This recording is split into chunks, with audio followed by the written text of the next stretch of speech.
no, no, no, no! Crap!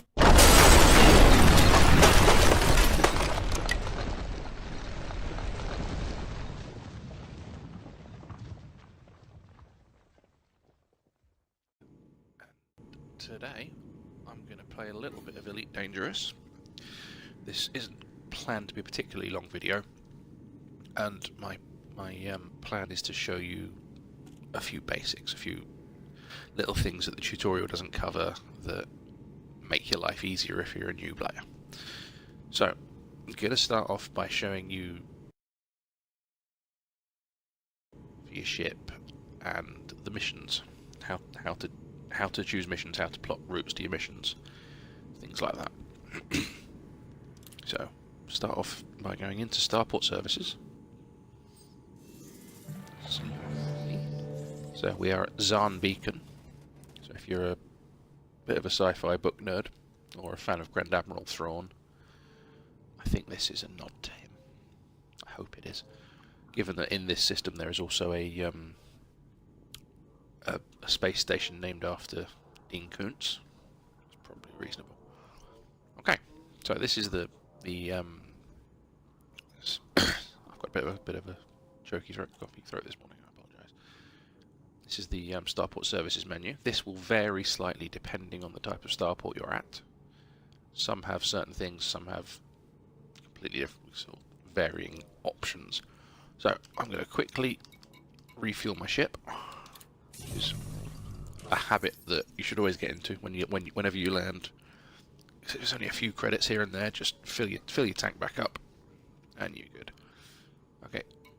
Advanced maintenance here is stuff that the actually I'll hop back a second quickly. So you have repair all, restock is for your weapons, repair all is for seemingly sort of core repairs.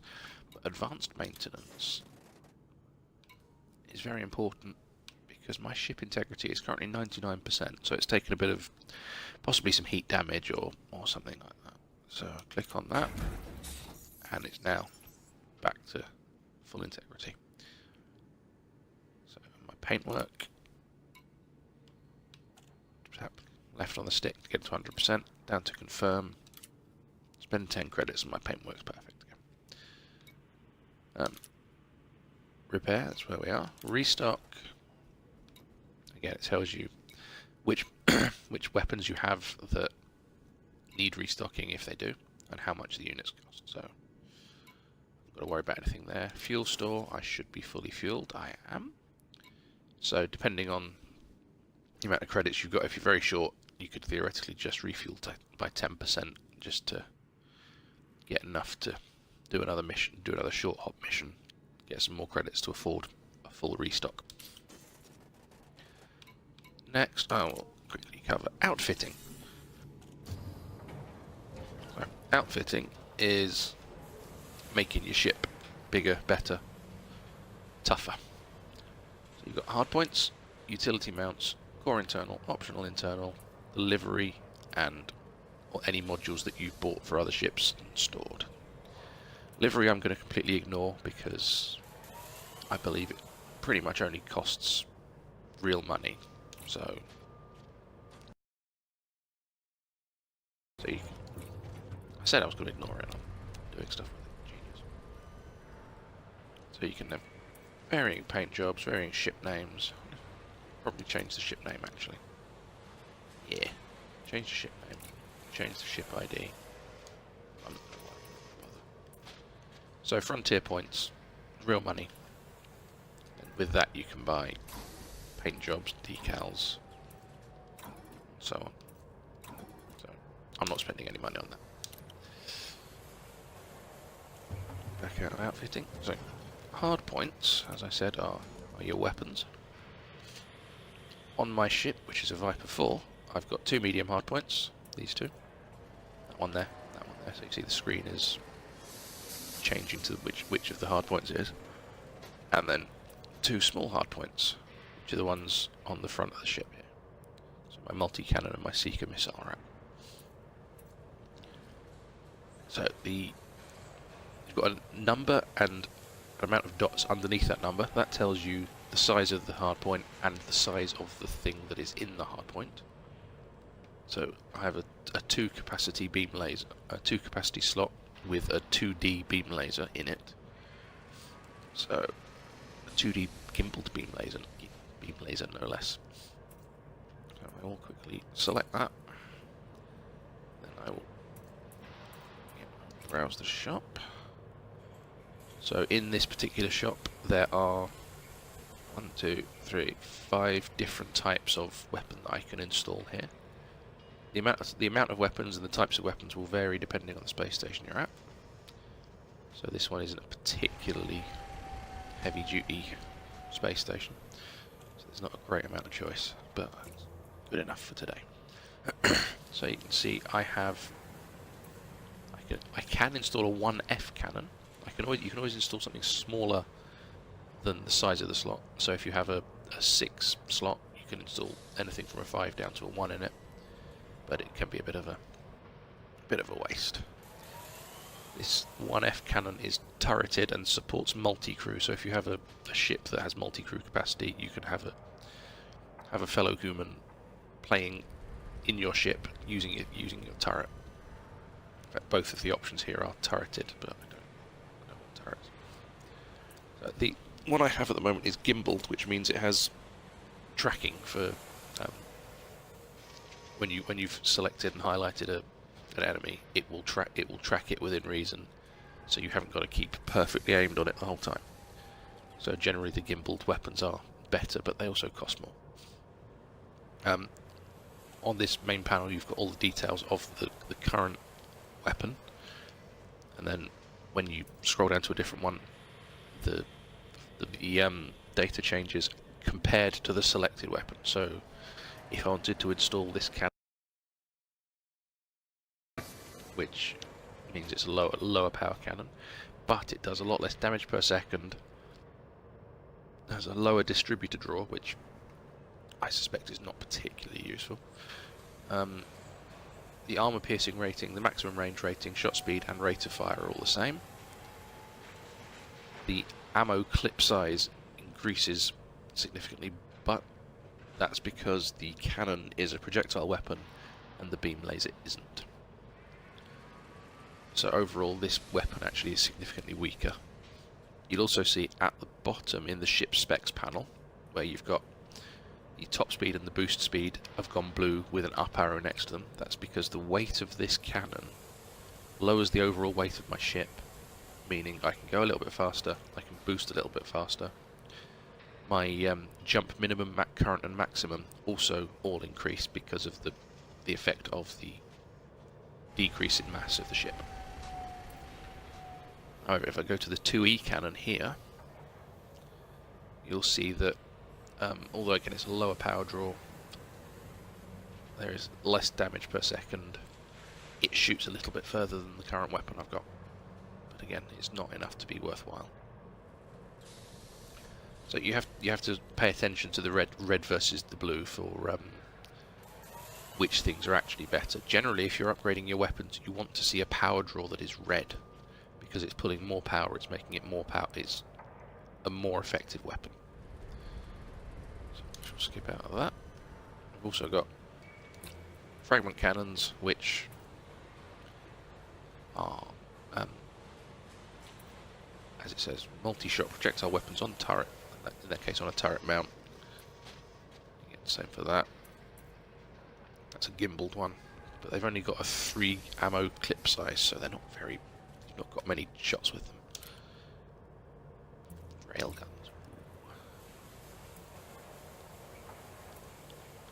So here we go. Here's a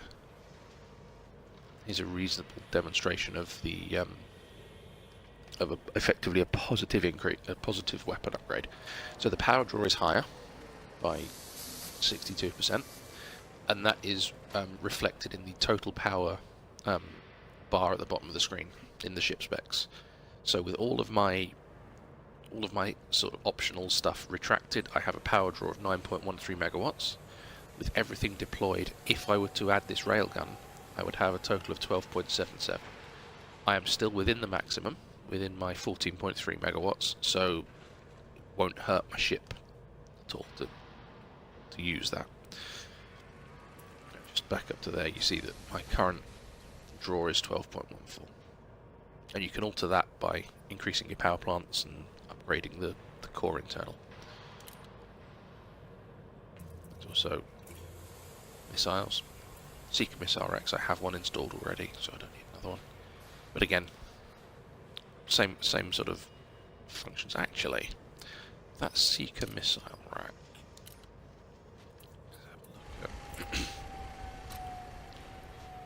Ah yes, because my current Seeker Missile Rack is on a 1 size hardpoint, one of the little tiny ones, and the one that I was just looking at was on a 2, so it's a bigger, more powerful weapon. So if you go in here, you only see the stuff that is relevant space-wise to the ship to the hardpoint you're looking at, not the ship you're looking at. So I'm not going to upgrade any of my weapons just now. Utility mounts. I've got 2 empty ones because I haven't worked out what they're for. Well, I know roughly what they're for, but they're not much use to me yet. You could install chaff launchers. So they're designed to help lose lock on gimbaled and turret mounted attackers.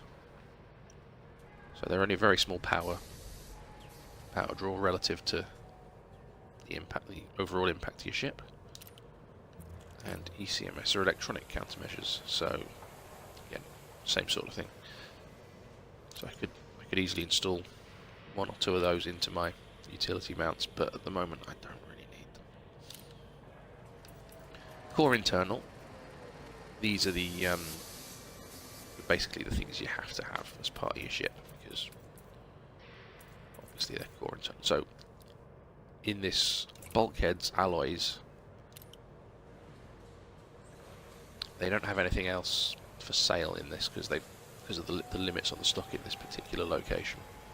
You'd be able to increase your alloys. So a 1C is probably a mid-range alloy, and you'd ideally want a 1A there if you can.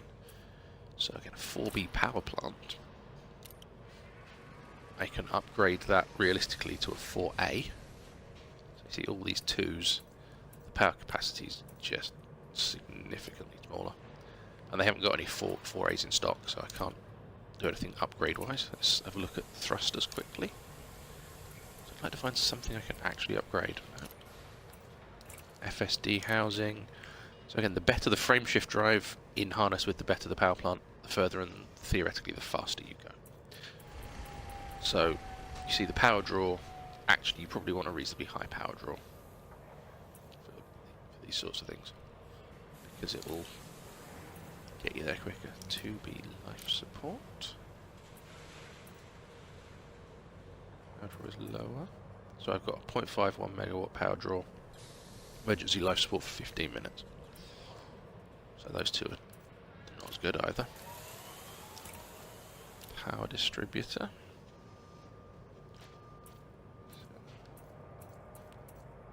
So again, if I wanted to, I could put a 1D into that slot, but it would have a significant negative overall impact to my ship because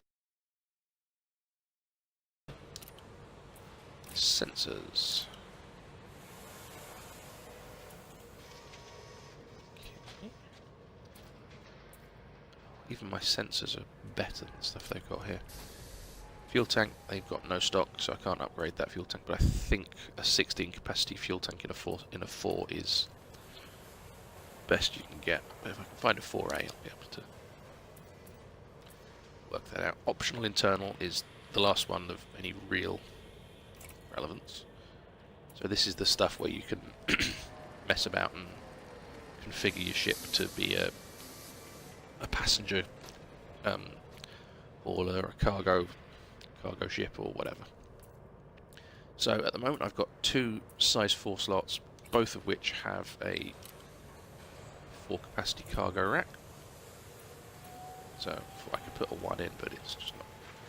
It's just an equipped cargo rack in use. That I believe is because I've got cargo in my ship, and therefore I can't swap it out. I can add planetary vehicle hangar if I want to. So I can get all manner of sizes, so a 2 or a 4. FSD interdictor, which is a frameshift drive interdictor, which you use to pull targets out of supercruise, as it says.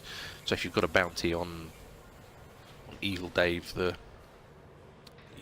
pirate lord of one of the space systems, and you know where to go, you can interdict him, pull him out of frameshift, and defeat him and claim your bounty. But I don't need one of those at the moment. Fuel scoop is very useful if you're going down the route of exploration, of long journeys, of passenger missions, because then you don't have to worry about stopping regularly at space stations to refuel. You can scoop the majority of the stars in the game, I think. If you know the main sequence of the Hertzsprung-Russell diagram, the main sequence stars are all fuel scoopable. They are types OBAG, OBA, F, G, K, and M. Plus, I think you can fuel scoop from a couple of others, but you have to. You can't fuel scoop from dwarves, and I don't think red dwarves either, because they aren't energetic enough, and they aren't putting out hydrogen that is needed to scoop. Okay. Hatch breaker limpets. What's that do? Blank limpet to hack a target's hold, causing cargo ejection. So again, you could theoretically use that to steal someone's cargo. Do that. Entry vehicle hangar, yeah. Refineries. So, if you decide to go into mining, so if you get yourself a mining laser as one of your hard points, and then park yourself in a ring system or somewhere like that, and start mining the rocky bodies in that system, you need a refinery to convert the fragments that you harvest into usable resources rather. So that's sort of another option for if you decided you didn't want to go down the route of exploration or military or whatever. You can still play the game, become a little stellar refinery. Shield generators. Ideally, you want a shield generator, regardless of where you are, what you're doing, just for a bit of protection. Stellar body scanners I will cover shortly, but this is a quick way to gain extra credits by scanning cartographic data as you enter a new system. So I'm actually going to look at my shield generator, see if upgrade it. 3D, 3C. I'm using a 3C already, so that's actually slightly worse. That's interesting. The optimal strength and maximum strength are slightly lower. Shame. So I have a shield generator, a fuel scoop in one of my internals, a docking computer. Frustratingly, I have to put all the docking, and I have to put it into 2 slots, so it's a bit of a pain, but there's not much I can do there. And advanced discovery scanners. Just bring that up quickly. Compare it against the basic now. So the basic has an active range of 500 light seconds and a passive range of 0.33. The advanced, which is I believe it's the best one available, has a theoretically infinite range, active range.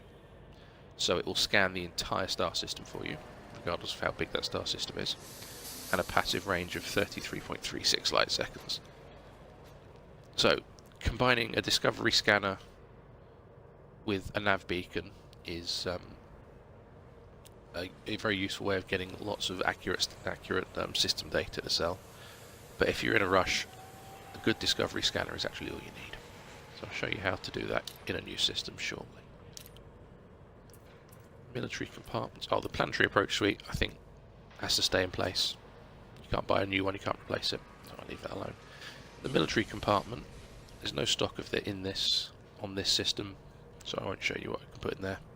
But I think it's, as I recall, it's things like hull plating and stuff like that, making it a bit of a stronger ship.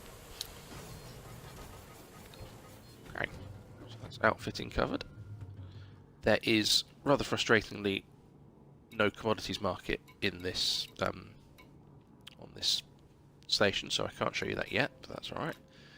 Universal Cartographics is where you sell all of your system data. So you see, I have 4 systems worth of data ready to sell, but I need to travel 20 plus light years from that system to be able to trade it. So if you're doing a long passenger run of 100 light years and a round trip, and you go out and come back, you stand to make quite a lot of money just from the cartographic data. So you see the Kakari system, it's got the star, a load of belt clusters. Whoops. Why can't I scroll down? Okay, I can't scroll down. And planets and stuff, so it gives you a cost, total cost for the amount of stuff in the system. Sell that, make a mint. Contacts is where you pay your fines, collect your bounties, collect trade dividends, and collect intel packages. I've never had to do either the trade dividend or the intel package. I've had to pay a fine or two for loitering or accidentally shooting stuff in the no-fire zone. And bounties, that's where you claim a bounty in a system when you've defeated a wanted ship. You've got an authority contact card, so you can also, which is there, combat bond contact. So if you've got combat bonds to deal with, you can do that there. If you have 0 notoriety, okay, legal and military facilities. I've actually not really played around with a lot of these bits yet. Search and rescue. So if you've got any of those, you can hand those in, make an extra bit of money off search and rescue. Passenger can pick up passengers. Crew lounge if you want crew. Don't know there will be. So I've only got a single crew slot, so I can't actually add anyone. And I could hire a crew member, an AI crew member in this case. So they could have someone doing the gunning for me or whatever. So I'll get some missions. So I've got somewhere to aim to go.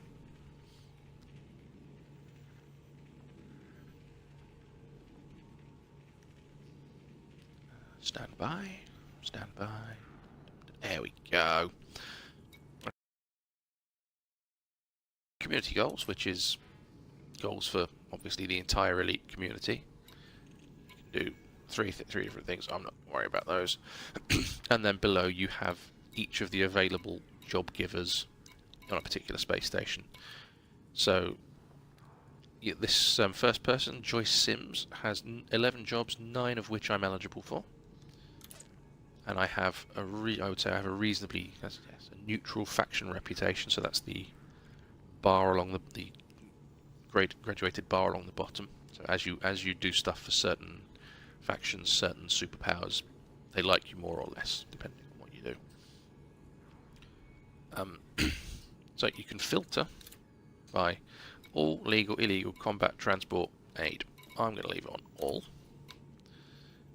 And so you have options to assassinate a terrorist leader in the Volganji system. And if you do that properly, you get just shy of 900,000 credits. I won't be taking that. I tend to avoid those because it's just a bit of a hassle. We have some data delivery missions, which are the ones I'm probably going to pick up, and various other destructions and mining. So there are 2 here. The requirements are not met. In both cases, it's because I need a minimum reputation of cordial, which I'll get there at some point, but I'm not too worried. So we have data deliveries. The basic amount of money for a data delivery is 10,000 credits. If you're getting something above that, then it's probably a slightly trickier data delivery. It might be it's usually somewhere that's a long way from the entry point to the station, to the star system. So, looking at this one in HIP 36731, it's 10.77 light years away, which is okay, and it's worth 12.8 thousand credits. So, if I select that, and it's telling me the starport is higher base, and the arrival point is estimated at 1300 light seconds from the entry into the system. So, I've got a horrible feeling that's going to be a planetary one. Let's just open the galaxy map. See where that is. It won't let me buy the system data, which is purchase exploration data. I wonder if that will give me the system data. Yes, it does. Awesome.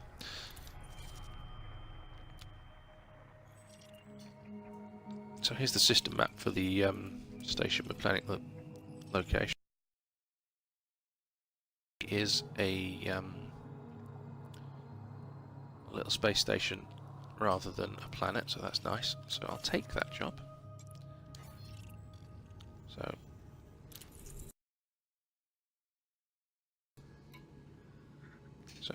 accept that job. So HIP 3631 is one of the locations I'm going to aim to go to. So I'm going to see if there are any jobs from anyone else there. You also see that the data delivery at the underneath, you've got 10,000 credits, 4 platinum and 3 reputation. Those are usually the possible rewards. So you can take 10,000 credits, awesome platinum, awesome rep, but display, I'll sort of show that a bit more when I cash in the missions. What else do we have? So I believe these 3 at the bottom here, with that little bright white icon, are planetary landing jobs. So I probably won't. Bachmann survey, 53 light seconds. That's interesting. That doesn't strike me as likely to be a planet. Let's have a quick look.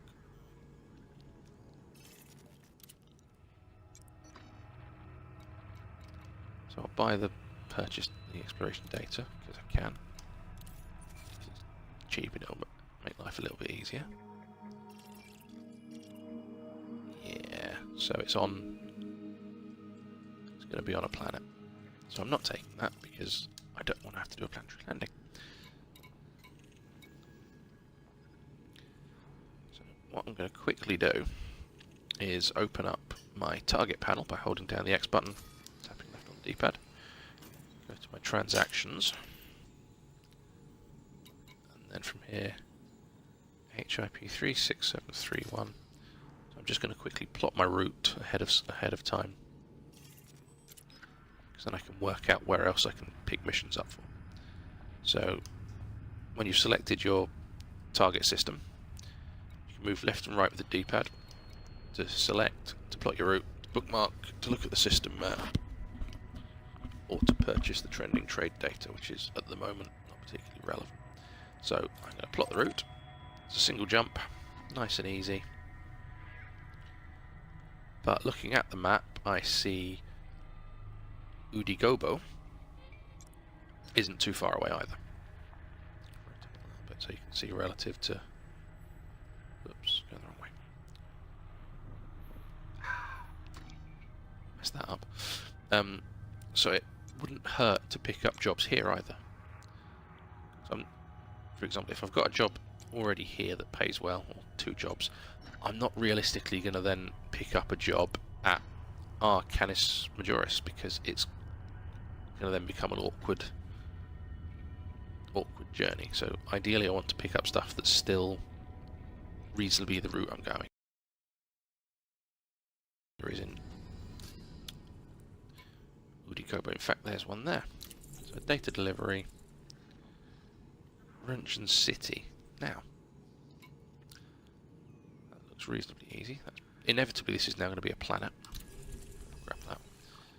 So we'll go back up to intercessor Joyce Sims quickly and see if she had anything in. GoPro. Oops. At the moment, because I have a full cargo hold. But if I can offload some cargo on one of my next systems, I will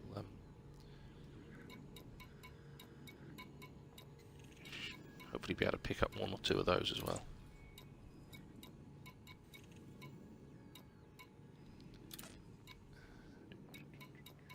There's very little where I'm going. So you have stuff here like Famine Aid needs 16 units of tea, and that has a forward and a back arrow next to it, which means it's a source and deliver mission. So you have to find 16 units of tea from another commodities market, purchase it, bring it back, and then they'll pay you for it. So they're not always the easiest missions to do. So again, for the sake of this video, I'm not going to do that. There's a lot of stuff in Satora. Where is Kakari? I'm seeing a lot of stuff there as well.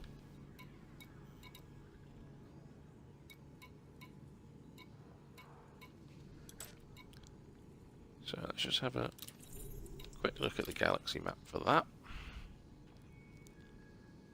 If it's somewhere roughly... Ah, now you see, that's a demonstration of why planning your route is a good idea. Kakari's the wrong way.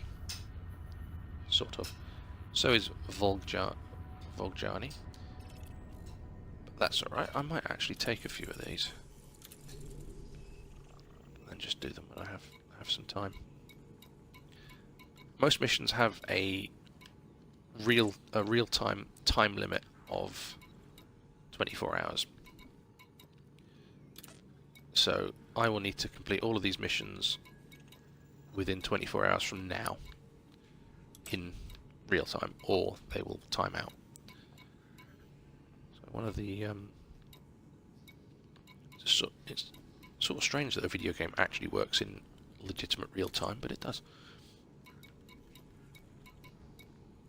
Okay, there's only one. Oh well, never mind. So let's go to HIP 36731. You can see that because I've plotted it, it's actually giving me the marker for where I've got to aim to, even though I'm in the hangar. And this is the rest of my ship. There we go. So go down to launch. You also have the option to return to surface rather than launch. About. I am actually on a planet at the moment, so you'll get to see a planetary takeoff if I can get it right. Otherwise we're stuck circling this planet for the rest of the video. So I now have 4 minutes 59 to leave the station. Power up, take off. Then I tuck away my landing gear so I can go a bit faster. And basically aim straight up. I'm still mass locked. So there's the little blue icon down at the right corner underneath my fuel, so I'm now no longer mass locked. So trigger my frameshift drive. Then it should say align with escape vector soon. So obviously to leave a planet you have to, just as in reality, you have to align with target destination. That's odd. Didn't need to do that.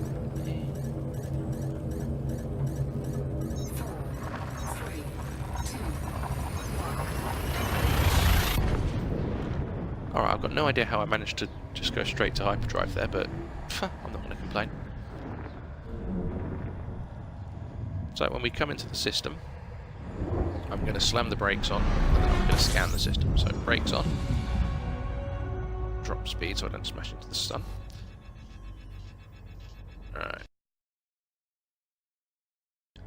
Just above the ship icon with the shields around it on the right hand side, on the reticle you see D-scanner. That is my scanner, so I'm charging that with the right trigger.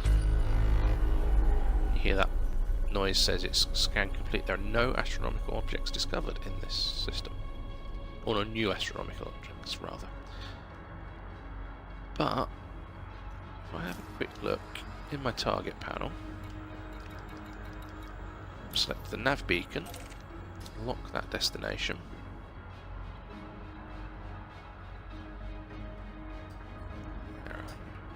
Oh, very funny, you're the other side of the sun. Great. Let's get above the sun a bit. Give it the beans. Jump up a little bit. So you see my fuel scoop is automatically engaged. I just have to watch my heat level, so I don't want it to overheat while I'm scooping fuel for the sun's corona. Okay, and the nav beacon is now achievable. So, I'm bringing my speed down. So on the speed bar, the luck we can overshoot. Drop it right down. Otherwise this is going to overshoot, which I have. Great.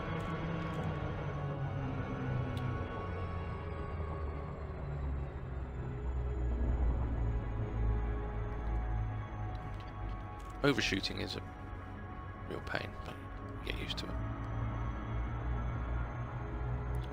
Line back up on the nav beacon. My speed is okay.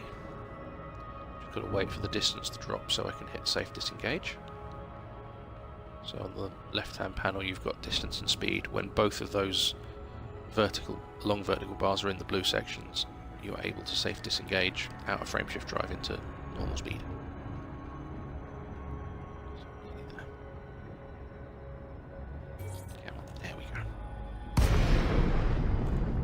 Buzz.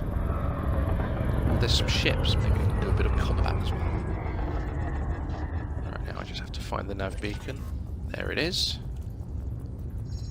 I scan the nav beacon. In fact, I'll just drop my smack into the nav beacon as I go past it. Always good.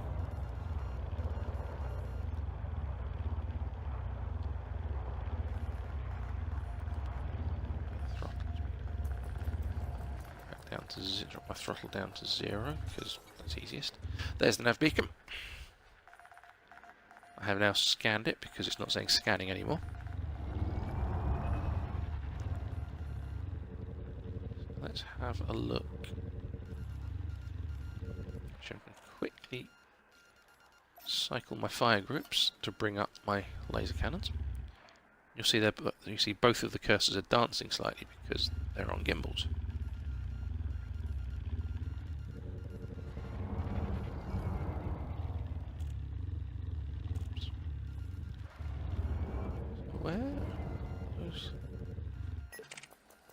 So that hauler is a novice. Scanning, scanning, scanning, and he's clean, so I don't want to shoot him. As a rule, don't shoot anything that's clean because it will give you a bounty and people will come after you.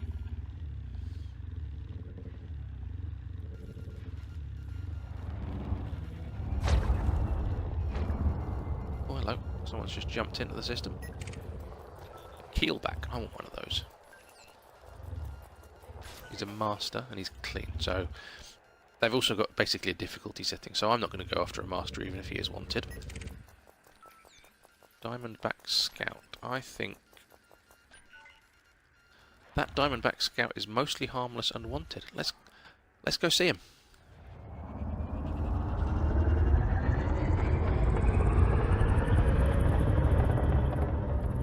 This isn't going to end well, viewers. I'm just going to change. Power up my weapons. Balance my weapons and my shield to lower my engine power because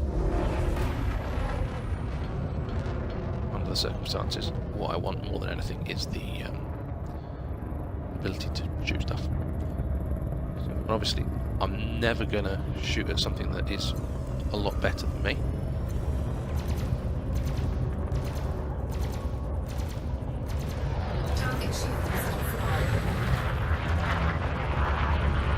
Target shields offline, that's good. Oh, there he is, he's a bit close. I'm going to cycle my fire groups actually. Bring up my seeker missiles. Got them, might as well use them. Under attack. He's angry at me. Target shields online. Oh, his shields are back up. Where is he? Right. Yeah.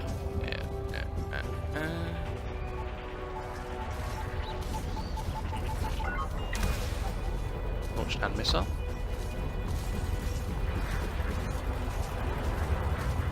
I'm not actually getting a decent bead on him anymore, which is irritating.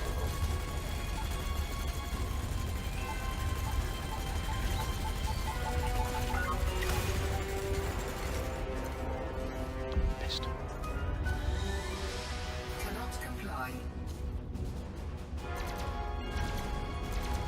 Thanks, my lasers. Target shields offline.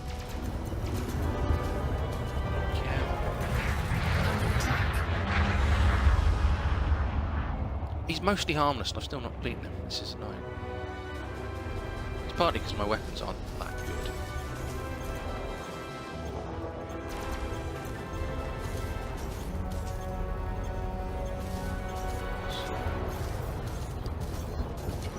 Target shields online. Oh, come on.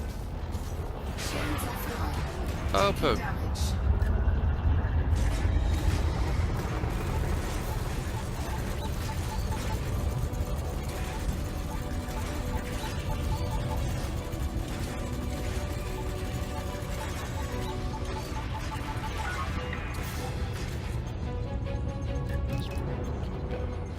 Shields there.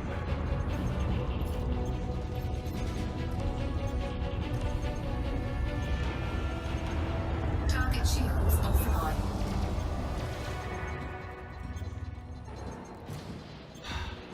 This has gone a lot less. Oh, someone else is shooting at him. That's good. That should make my life a little bit easier if they help.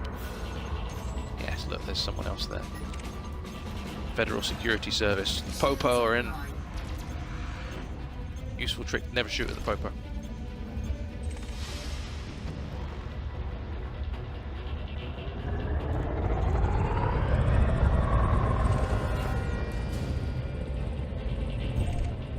Yes, thank you, police. So I got 14,000 credits for that. For that complete shambles. Right, so system map. I'm gonna go and park and fix my ship. So I've selected the base. Sometimes when you select a base or a space station and you line up your little target, it isn't visible. The way to fix that is to target the ship that it's around. Oh, guns away. Is to target the planet it's orbiting. Then once you're in FSD, retarget on the base, and it usually picks it up. Incoming mission critical message. So that mission critical message is probably a time bonus. Yes, it is. Time bonus. So if I do this mission in the next 46 minutes, I get another 25 grand. Given that I'm now less than 5 minutes away, I'll make it. Should do. So it's not interdicted or anything. Right, I've got my... On the right hand side of the main radar, I've got my speed in the blue, as it were. So in the blue section of the speedo, effectively. And you can still be in the blue with the horizontal line orange. So you want to bring that down just so it's in the blue, so it just allows natural deceleration, or aided deceleration. At least sometimes you still got to decelerate. I've still not sussed it perfectly.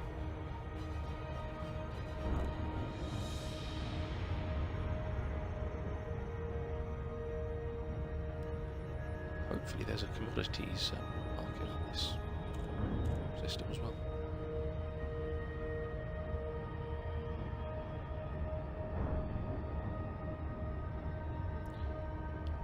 At the very least, I'd like to find some better guns very soon, because that was absolutely shambolic. I see a hazardous resource extraction site. That means there's lots of bad guys, lots of pirates, but I think hazardous means there's no police, no security services to help you. So I'd only ever go if you ever get the option of one of those. Only go there if you feel brave. What's saying slow down? It's only saying slow down because of the amount of other mass shadows from these planets and stuff that are getting in the way of me, I think. See, my speed is at my time to target's actually increasing because I'm slowing down so much. Because of where I am, so I'm going to put myself up above the orbital plane.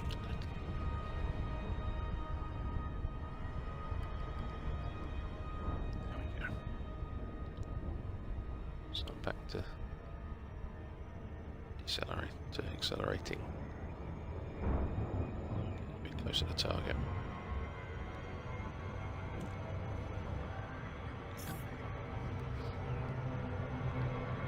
Slow it down. Probably going to overshoot this one as well, aren't I? Yeah, there we go.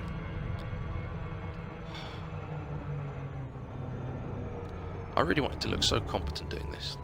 Ooh, there's a mostly harmless wanted guy. Yes, I'll be able to defeat him really quickly. No. Oh look, there's a nice easy base to land on. I won't need to overshoot that, will I? There's a reason this channel's called Team Inept. There really is. It's mostly Fox, but you know. Chris and I do try to help. Safe disengage, yay! I am also wearing my Team Inept branded t-shirt. One of only 3 in existence, which is probably for the best.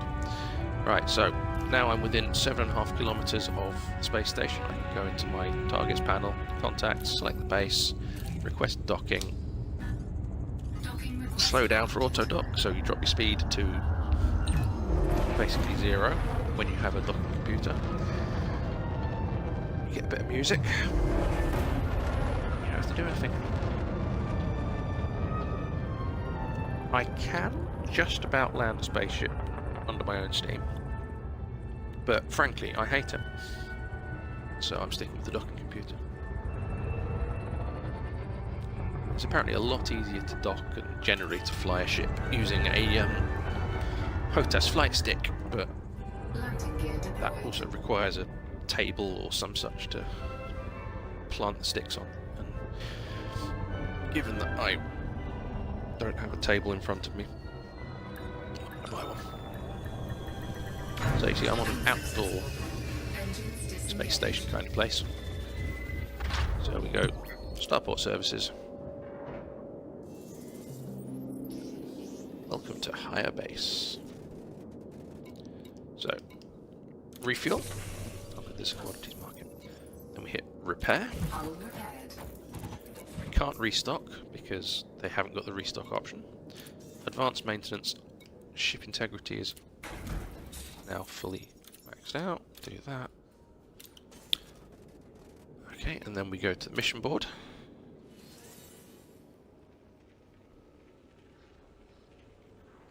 Stand by. The mission boards do seem to take quite a long while to load up. Okay, here we go. So my one mission is a boom data delivery. 12,000, although they said I'd get an extra 20k for that, so let's keep an eye on that. 395455. So I'll take. You also have you generally have 3 options. The standard option, and then stuff with slight variances. So you can take less credits and gain more influence, or less credits and gain more reputation. Frankly, no, I'm taking the credits. That's that. And so you see just underneath the picture of Joyce, total rewards for that were 37,825 credits, because I completed it within the time bonus limit. And then it shows you your overall reputation and everything relative to the people you're dealing with. From there. So this station only has 3 people who are offering me jobs, but there's a hell of a lot of them, so that's good. So you can see I could source and return 6 units of clothing to this system. commodities market that is selling clothing, buy those hopefully at a decent price, so that I'm not basically wasting loads and loads of money to get 20. If I'm sorry, for example, if I was spending 15,000 credits to get 22,000 credits, I personally wouldn't think that was worth it. So you have to be careful and choose wisely with jobs like that. You can donate stuff, donate money and stuff, but I don't want to do that. Okay, boom data delivery to Satora. 284. Maybe. Now here we go, here's an interesting one. Data delivery, 89,000 to Raynet. I suspect... Yeah, so you see the starport orbital is 156,722 light seconds away from your ingress point into the system. So you're getting a lot more money because the journey there is going to take ages. I'm actually going to see where that is on the galaxy map, because that's a lot of money relative to a data delivery. I won't do it on the stream because I don't want to put you through the suffering of that. Okay, it's only a system away. Let's quickly grab the exploration data. A couple of quid to buy it, that's fine.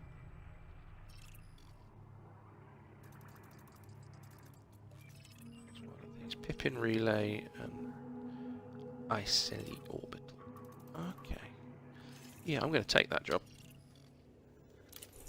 Because I like credits.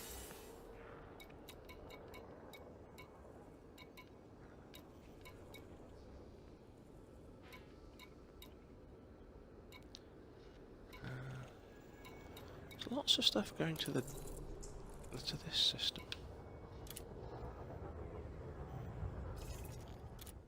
See, this is the fun of Elite. You go, oh yes, I'm just going to do this, this, and this, and then suddenly you're going, oh actually I can go, oh yeah, I can go there, and there, and there, and there. Darwin Legacy and Musabayev Beacon are the two space stations. So, Darwin Legacy, should I take those? 270 odd light seconds, yeah. So I'm just going to go back and pick up anything else in that system that is data delivery, because if I'm going there already, it's silly not to. Also pays to remember what systems you're getting jobs for.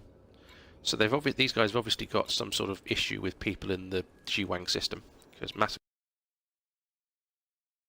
assassinate, massacre, assassinate, you know, they're clearly not nice people. Jeez, that's a lot of... They must be very, very angry with them. Federal Navy courier job. My minimum reputation still needs to be cordial before I can pick that up, which is annoying because I want those.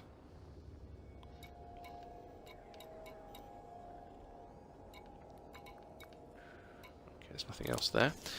So that's my jobs picked up. It's usually worth checking the cartographics. Because, oh yes, look, I can sell the data for the Hyades sector and the Gutat system. So, sell page. Oops. Confirm, there we go. So, commodities market.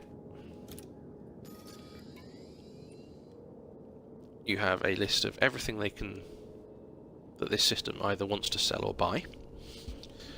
So you'll see the sell price, the buy price, the amount of cargo you have, their demand, and their ability to supply. So in this case, higher base, as they're an extraction site, explosives are valuable because they can use them to extract more stuff. And so compared to the galactic average price of 294 credits, they will buy it off you for 614 credits. They have demand of 122, so if you've got a cargo hauler and you happen to have 122 tons of explosives in your cargo hold, you can sell it and make a sweet profit.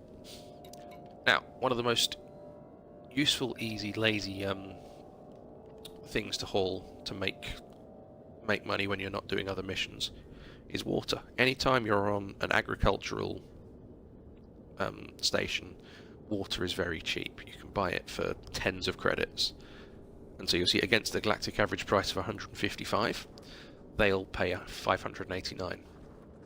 So again, if I had half a cargo hold full of water, I could meet most of their demand. But I don't, because I have the other thing that is lazy and easy to haul. Bio-waste. Space poo.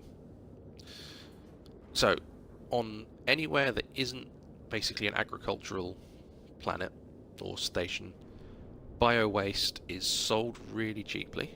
So you can see they will sell it for 37 credits. They will buy it for 61.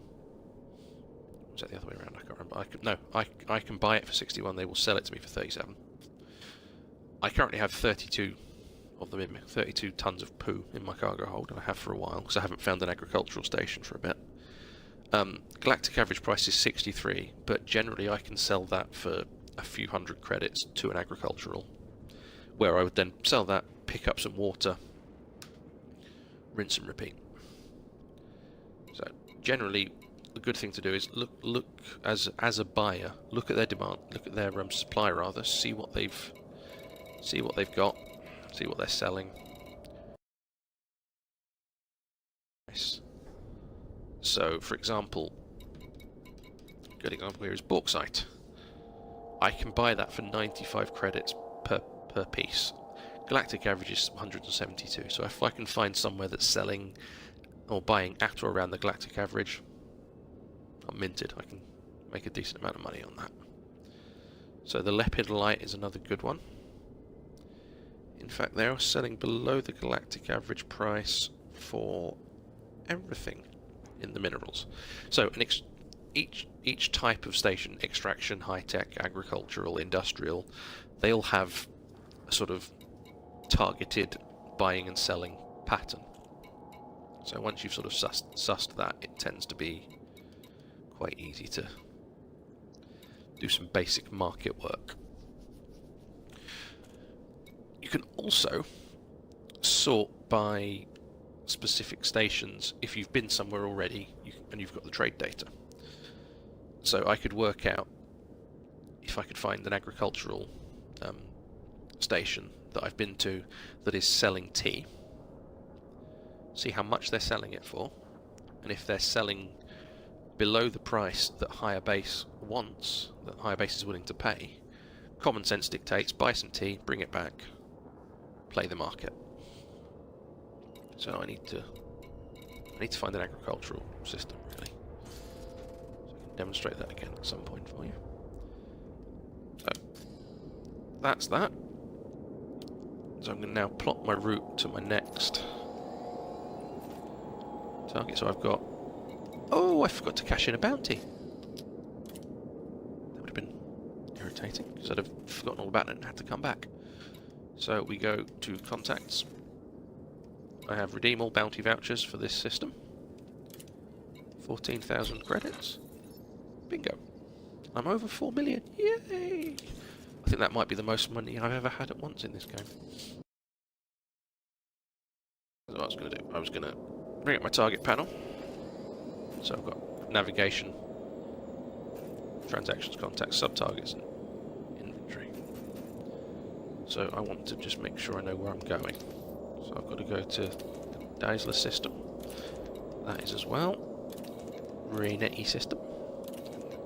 Kari system. And there. So that's only 10k, so I'm not going to worry about that right now. Same for that.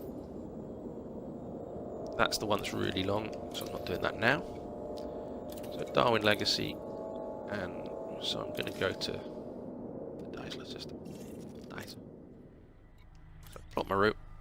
My ship is telling me that is, I think it was like 2 jumps. So that's right, so I can quickly jump through one system, take a rough inventory of their Ship released. Engines engaged. of their system information. Landing gear retracted. And jump onto the next one.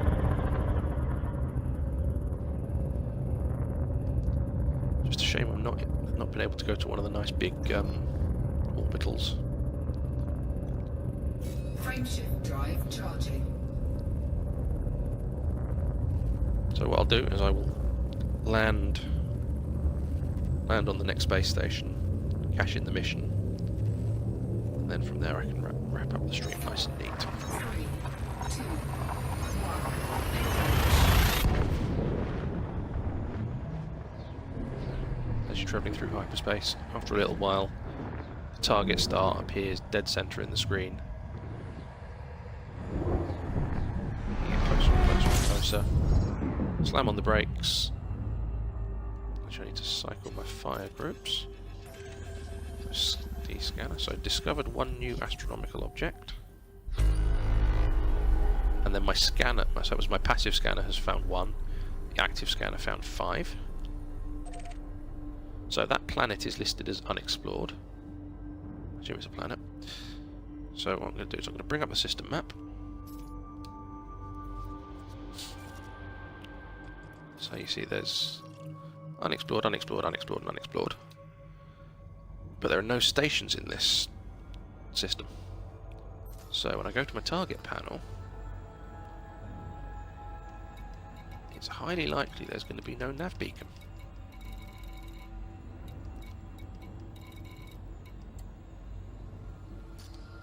Yeah, so to turn that from unexplored to an actual system name, what I would need to do is go and scan it with a planetary scanner, because the nav beacon can't do it for me. It's not there. But as I haven't got a planetary scanner, I can't do that. So I'll now plot a route to Deisler. I'm not going to lock and engage hyperdrive in case it's the other side of the sun. So just lock destination. Ah, it's not. That's right. So, throttle up. Hold down. Step down on the D-pad, and away we go.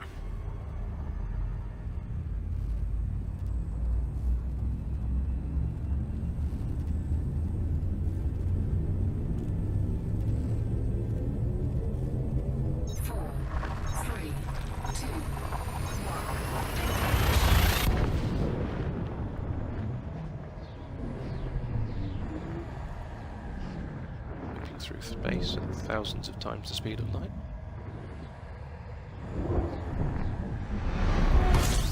Incoming mission critical message. So I've got a mission critical message for the data delivery. So let's have a quick look. Oh, that's not the one I wanted. I want that. No, hang on. So that's the one I've already done. So 14 minutes for the time bonus for one of these. I don't know which one that was, so that's going to dictate which so it's this one. So I need to go to Musabayev beacon first, because I want that system. I want that time bonus. So that's Musabayev beacon. Plotted the route. I'm still in frameshift. I didn't exit frameshift when I entered the system. See, I'm aiming slightly away from it this time because I can see all those orbital lines, all those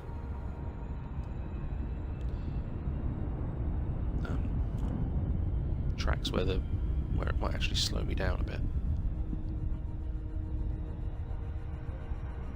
So I'm going to try and come in high and loop round and down.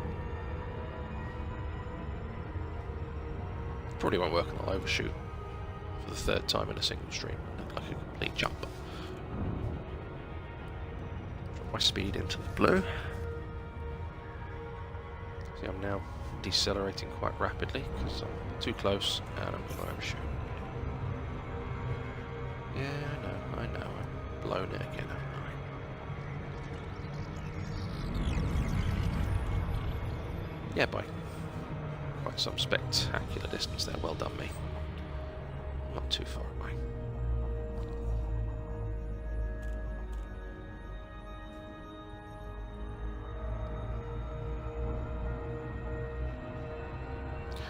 And for what it's worth, the clock up in the top left corner of the screen on the info panel is always in Universal Standard Time, UTC.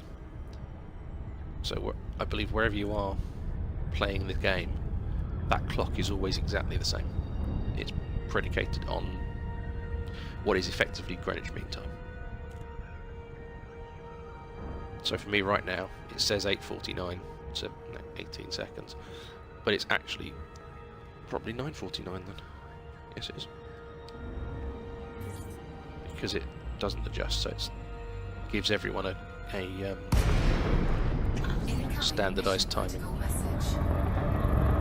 Is that going to be the other one giving me that? Right, so I'm inside 7.5k. Request docking. Docking request granted. Swing the brakes on.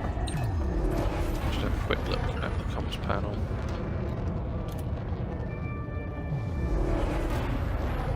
Oh, so hang on. Is he now telling me that's gone from 12 minutes to... Yeah, he's... Oh no. Alright, so the other one is now 12 minutes away, so... Landing gear deployed. But it's not that far off, so...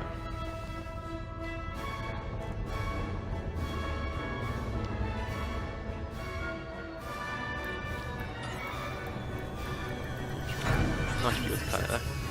Engines disengaged. Right, starport services quickly. Cash this in. So it's another extraction commodities market here. If you have multiple jobs in on a single station, they don't all come up together when you see your basically your cash in screen. So still standing by as always. Yeah. So you have to you cash in any jobs that you've got with the first person. So cash in with. So I can't take the option of a cargo gift, although that's quite a nice cargo gift really, because my cargo holds full. So I'll take my credits. 20,000 total. Nice. Time bonus. So I would then potentially have a mission with this person, with this person, with this person, and I'd have to cash in each one of them as I go. But I've only got the one there. So, with that, I am going to wrap up the stream. Whoops. Thank you all for watching. Please like, subscribe, share our videos, you know, like us on Facebook, like us on YouTube. The sooner we can get to 100 likes on YouTube, the sooner we can have an actual useful URL. So please, yes, like us, keep watching. See you soon.